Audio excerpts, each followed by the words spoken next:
Wow, I just got done talking to Dr. Scott Larson at Straight Ahead Ministries, and I actually didn't even know him before this video interview. So we were actually getting to know each other during this call. But I just recently read one of his articles that was published in Relevant Magazine, and talking about the work that they're doing with people who are incarcerated and what this global pandemic and how it's really affecting them. And so anyway, he has a laundry list of accomplishments and things he's done, but of course he didn't talk much about that. He's just a really humble, down-to-earth guy, and I learned a ton from this conversation. So I think you're really gonna enjoy watching this, and I can't wait for you to see. So take a look. Right. Well, Scott, it's great to meet you. I read your article a few days ago only in Relevant Magazine about people who are incarcerated and how this global pandemic is affecting them. And it just was really moving for me and eye-opening. And I think it's a topic that others are probably interested in. So I'm happy that you decided to join this call with me, and we can just get to know each other as we go. So, can we start off by I would like to ask you your background a little bit, who you are, what you do with Straight Ahead Ministries, and all of that. Thank you, Stephanie. Well, my background goes back a ways. I was a stockbroker in Minnesota um, in the mid 80s during a boom right before the Dow Jones crossed 1,000. So if you think, that was before your time. But I had this um, early midlife crisis, probably, that, wow, I've become as successful as I dreamed I would be. And it was like, if this is all there is, I'm not sure it's enough for me. And it was like a weird midlife crisis in my early 20s. Just God's grace that it wasn't what he was calling me to do, just to try to make a lot of money. Mm-hmm. And it led on a journey of working with youth locally there. And then when I got married and went to seminary to prepare for what I sensed God was calling me to do, which was work with leadership youth, my wife had been working with kids in jail in Minneapolis and in the mostly Native American housing projects. So she really had a call in her life for juvenile offenders. And we moved out to Massachusetts, where I went to seminary. And she started the ministry here in the first juvenile jail in the country in Westboro, Massachusetts. Wow. It was started in like the late 1800s. And it was their first Bible study. They had policies in New England against such things, and she got kind of an experiment in 1987. And it was a while before I went in with her and realized, wow, these kids are not the way I thought they were. The first one asked me for prayer. I said, okay, for what? That I tell the truth in court tomorrow.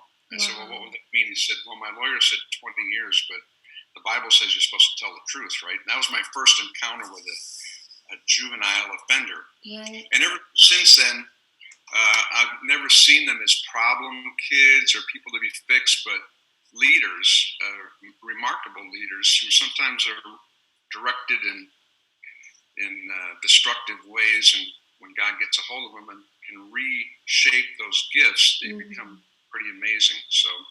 So we started Straight Ahead Ministries in 1988, and now have programs. We run the state and county juvenile facilities, faith-based programs in several states, and work with mostly to develop young leaders that come out of lockup in the kingdom.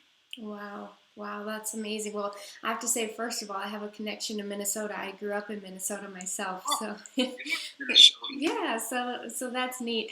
And can you share a little bit about when you're working with these kids? Is it through a mentorship program, or do you come in for hours at a time and work with them, or how does that work?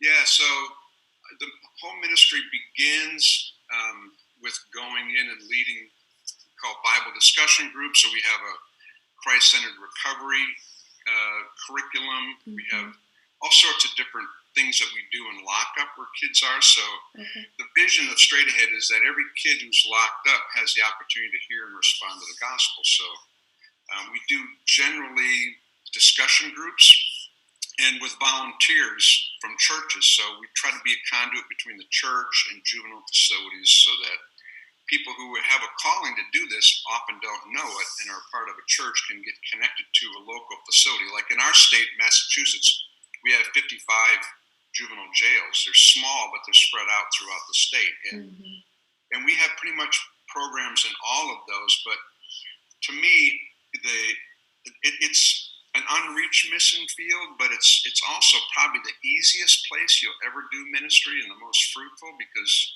about a third of the kids come out, they're hurting, they're in a place of openness. When Jesus said seed falls on different kind of soils, and most of it is snuffed out, but the one that produces fruit is readied soil, which usually means it's been disturbed, it's been torn up, which jails do that to people. Weeds have been extracted, and when you're locked up, especially as a kid and all your friends are gone, your family, there's a lot extracted. And then it's watered, and I always think of that psalm, we sow in tears to reap a harvest of joy. And there's always a mother or grandmother who's been praying for this boy or girl who we get to encounter. And that's why they come to Bible study, because of grandma and her faith. That they've had a connection to. It's generally a very positive connection to God that they've had in the past and walked away from. And some grew up in church, Yeah, that's beautiful.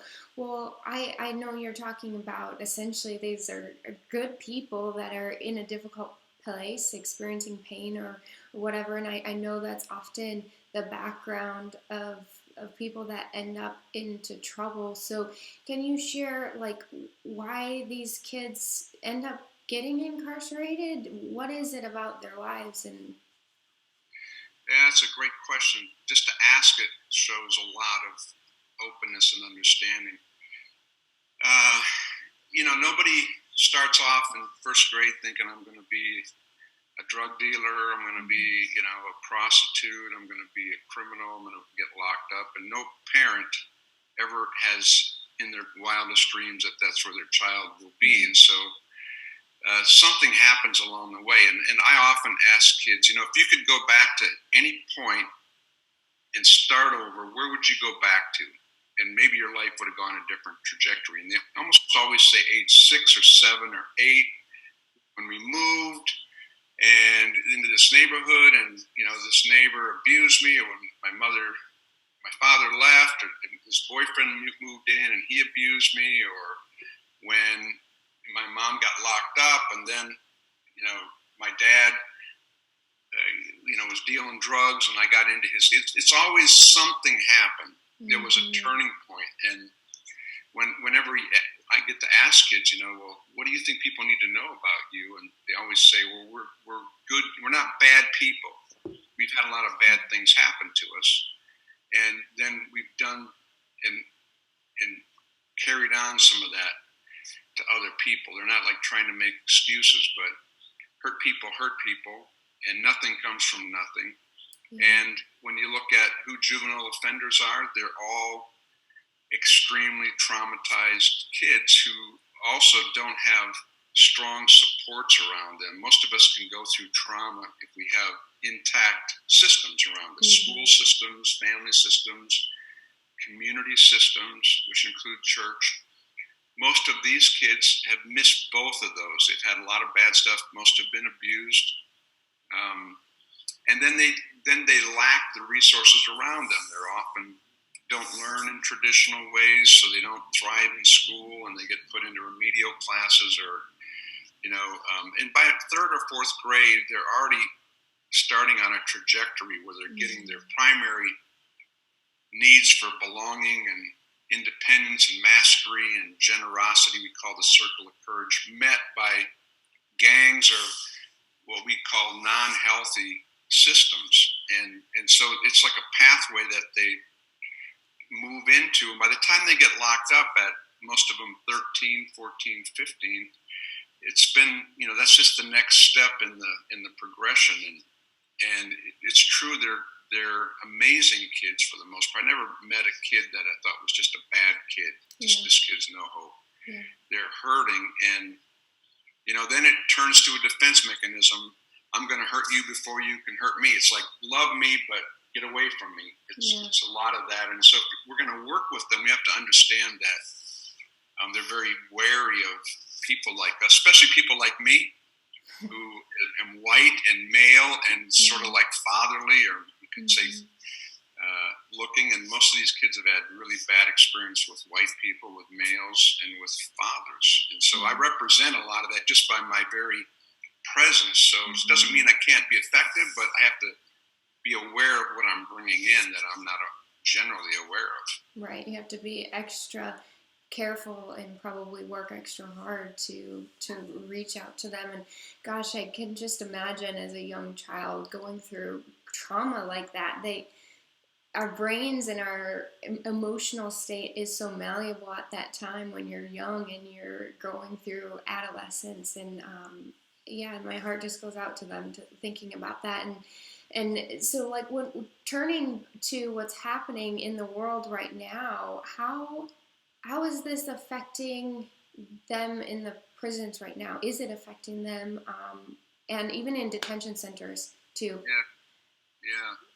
Well, it's affecting them as everybody else, but I think them in unique ways, because 1,300 juvenile facilities where kids are locked up now. All family visits have been suspended, so you don't see family. All outside programs like our Bible studies or recovery groups have been suspended. Schools have been, shut down, so teachers aren't coming in. So these kids are very isolated, and in counselors, and maybe some can happen on a telecounseling, but the biggest thing we bring when we come in is our presence. Our brains are hardwired to connect with people who we feel we can trust, and even though these kids have a low level of trust, they have a high level of loyalty. So when you gain their trust, you're like in.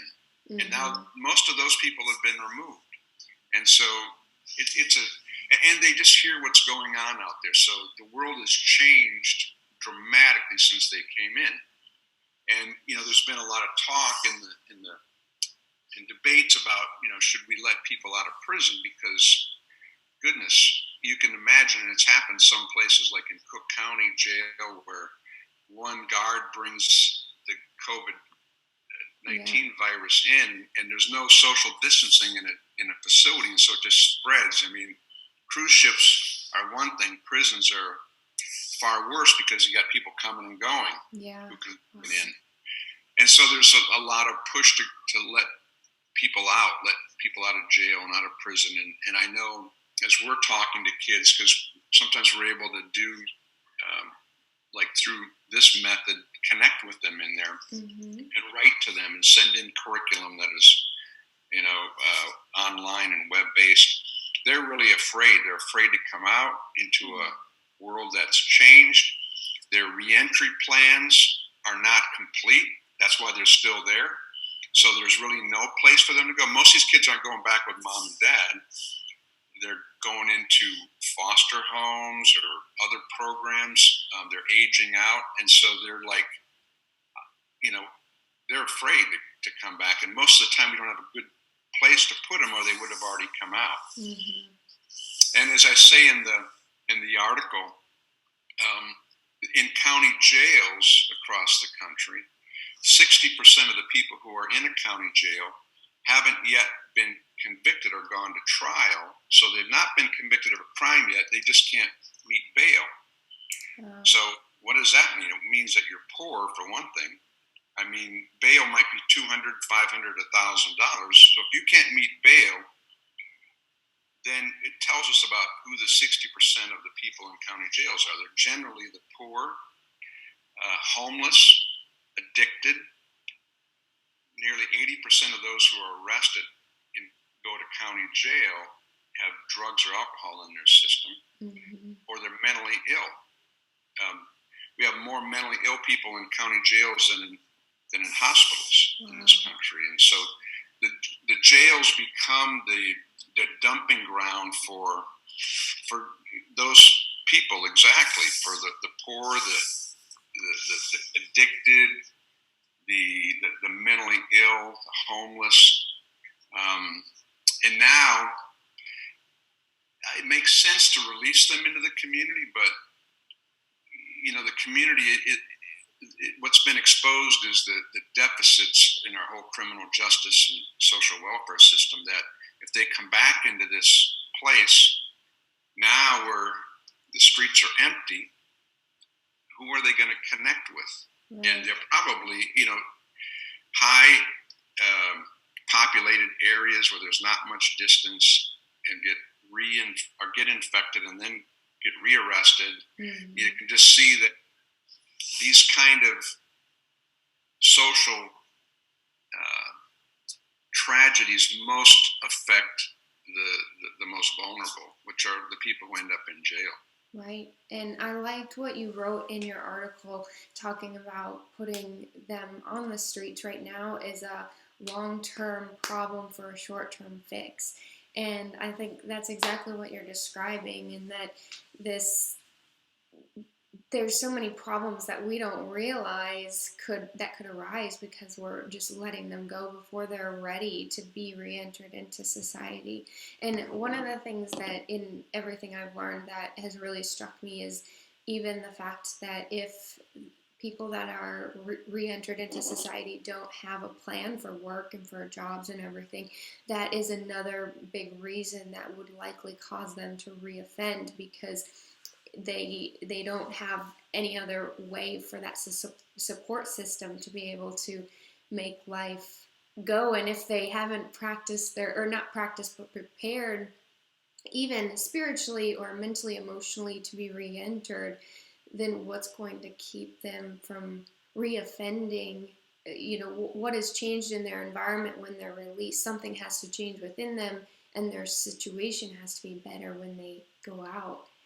And that, to me, seems like a huge risk right now if they were to be re-entered, because the plan isn't complete and they're not prepared, and they're being, put into a situation that's less than ideal for anyone, let alone someone who's trying to find their way again in life. Yeah, that's exactly right. And so, the solution is a long-term solution too. It's not a short-term solution. And that is that,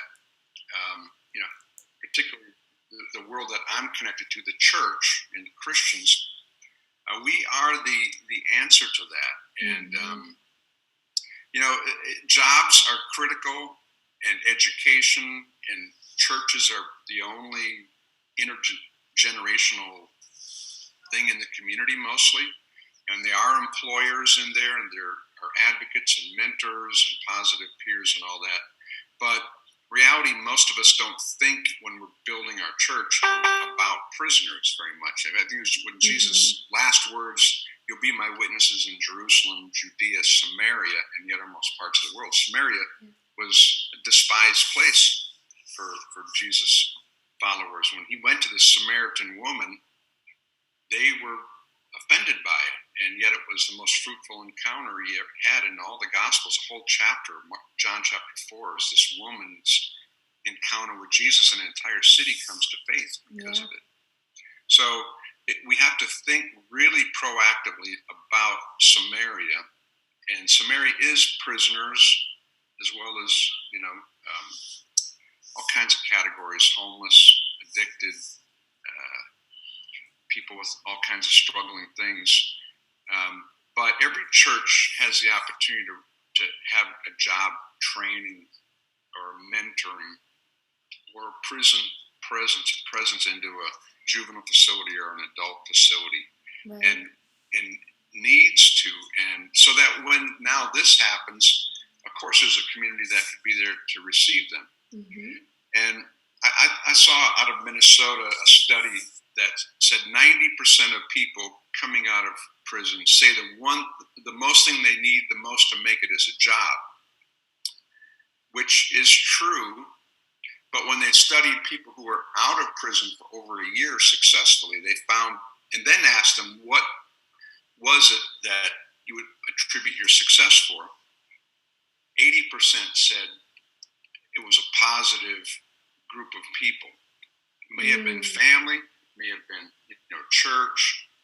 Because if you don't have that, you can get a job, but you won't maintain a job. Yeah. And we work a lot with kids coming out in reentry, and I've gotten so many kids apartments and jobs that couldn't sustain them because they don't have a system around them, to do it. When you first come out, if you want to get out of the gang, now you still have your same enemies, and the police are still suspicious of you, and you've lost your friends. So it takes a while for you to resettle.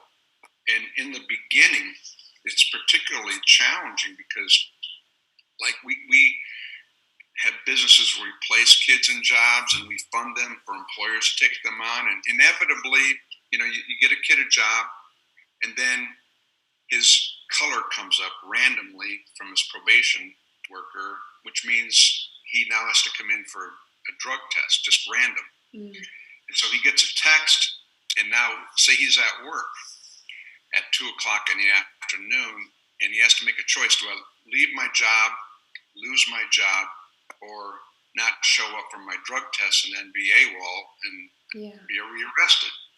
So the system is not really set up for people to make it. It assumes that they're not making it. They're not going to make it. And every system is designed to get the result it gets, not intentionally, I'm sure, but the prison system is set up to keep people in prison. That's why 80% of people keep coming back. It's a great business model, and some people do make a lot of money on it. Yeah. It costs 5 times more to put someone in prison than to send them to college, so there's a lot of money at stake. But unless you have people in the community walking through those things, ministries, but also churches who understand something about the challenges and don't take it personally when it doesn't work. It's just, you're up against a lot of things that are working against this kid. By the time they end up in the juvenile system or someone's in the adult prison system, boy, they've fallen through a lot of safety nets. Right. It's not just an easy fix of come to Jesus, pray this prayer, and everything's going to work out great. Oh, I think you couldn't have said it better. I've had the opportunity to visit people in the prisons as part of a reentry program, and just really getting to sit back and watch the conversations unfold. And exactly what you're saying is just the biggest piece that I walked away from is that unless they have people around them that are positive influences and they've somehow changed in themselves, like I said, they walk back into the same situation that was there before they were put in prison. Like the people that they were around, maybe the family, the friends, all of that is still there, likely in some respect when they come back. And so they have to be able to navigate that in a different way to be able to make it again. So I think, yes, faith, the church, the support system, that's the biggest key. So thanks so much for sharing that. I think it's just really, really important to understand. So what can we as a community and people that are interested in this type of service that you're providing and all that, what can we do to help? Yeah. Well, I think as Brian Stevenson wrote, proximity is where it all begins. So there are jails in every community, and there's juvenile jails in every community. On our website, everyyouth.org, we have a map of the United States, and it has a little dot where all 1,300 facilities are. Oh, wow. And anybody watching this would be hard-pressed to find that they live more than 30 miles from a juvenile jail. Now, juvenile facilities aren't as easily recognizable as state prisons. They don't have the big razor wire around them a lot of times. Some are small with 20 kids. Okay. But they're near you. And And what our whole goal is to connect people who their heart is moved toward this to how do you get involved? And it might be praying for someone who's going in there. Mm-hmm. It might be writing letters to a kid who's in there. It might be being a visitor. A lot of kids don't get visits. What we try to do is connect people to local ministries in their area who are already in and doing something. Because, we can do a lot of damage with good intentions, just going in and not understanding, what we're in for. I have a 15-part training, a certificate in juvenile justice ministry that is through our Institute for Juvenile Justice Ministries, and people could go on and you can take all 15 courses. I mean, each course is like half an hour, but it's on all different, cultural competency to how the juvenile system works, how to lead in a transformational conversation with the kid. But ijjm.org, they can see those courses, enroll in them. It's like $10 for 15 courses. I think if you're going to go cross-cultural missions, you have to go through training. You go through cross-cultural training. Mm-hmm. It doesn't mean you have to speak the language of kids and learn how to rap, but you have to get in. You have to understand their worldview somewhat, and that you have a worldview. So that's how we try to give people training and connect them to local ministries in your area, everybody's area that may be listening, have a heart for this. And going in and just seeing the kids, everybody has the same response. Well, they're just kids. They're just like my kids. They're like my grandkids. Mm-hmm. They're so amazing, very polite. And that's what everybody's experience is when they go in. What we love to see is every juvenile facility adopted by a local church, so that at Christmas you get Christmas gifts for all the kids. Yeah. They may do, some churches do a monthly birthday party. Come in and do a party for everybody whose birthday is that month. I mean, everybody comes to it, but we celebrate those with cakes. And for many, they'll say, this is the first birthday party I ever had. Mm-hmm. It takes so little to make such a big difference. As is said, every kid needs at least one adult who's wildly crazy about them. And most of us have had that. Sometimes it was, a neighbor, a friend, but somebody believed in us and we didn't believe in ourselves. Yeah. And every kid in lockup even needs it more. Yeah. Wow. Every kid in lockup needs it more. I think that's a really great way to end this, because we can go out and we can meet with them, encourage them, be there for them if we want. I'm really encouraged to want to do that. I'm going to figure that out. As soon as I can go visit locally, I'm going to try to do that. But in the meantime, we can be writing letters and praying and things like you said, and learning too on your website is how we can best interact. So. Yeah, right where you live, we have 2 affiliates right in that area that you could go in with right now. So, now places are closed at this moment as we're right. But they actually do birthday parties every month in all the facilities where kids are. So we have a lot of resources through straightahead.org. I've written 13 books that are on working with this population. And some of the books that we have are written by youth. Like we have one called A Way Out, which are testimonies of young people. One of them lived in our home when he was 14 after he got out from a gang murder and went on to Wheaton College and now is a lawyer and on our board and my boss. So we have stories like that. We have another book called Doing Time with God, which is a daily devotional written by youth in lockup. Wow. It's for kids in lockup, but anybody who wants to understand how these kids, how amazing they are, can read it.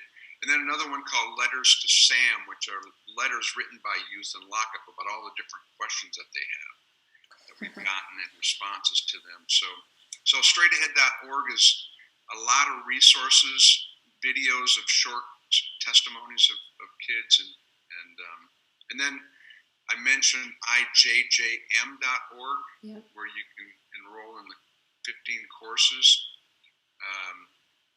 and get a certificate in juvenile justice ministry. And then those of you who want to get involved in this in your local area, our website, everyyouth.org, has a map of all the facilities, and you can see where they are near you, and hopefully take the next step toward what God may have for you. And it will help a kid, but it may really transform your life as well. Oh, yes. I believe that through and through. Well, gosh, this has honestly been such an honor. I'm just so thankful that I came across your article. I just want to get to know you more. You're inspiring me, and you're just doing God's work, and it's so beautiful to hear. I'm like wanting to read all your books and share it with everybody. So good thing this is recorded because I can share it with everybody. So thank you so much for joining me today. This has just been a blessing, and I look forward to staying in touch. Thank you, Stephanie. So what stood out to you in that conversation? Did you learn something new? Did something touch your heart that you heard? Or did you find yourself wondering more about a certain piece that we talked about? Definitely think about sharing this with someone that you care about, and maybe even have a conversation around it.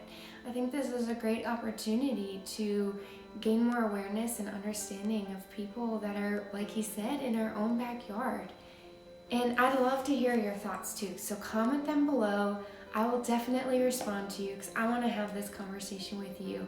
And be sure to go to lovelightstories.com and sign up for the next email that comes out when the next story drops. Thank you for watching, and I can't wait to see you next time.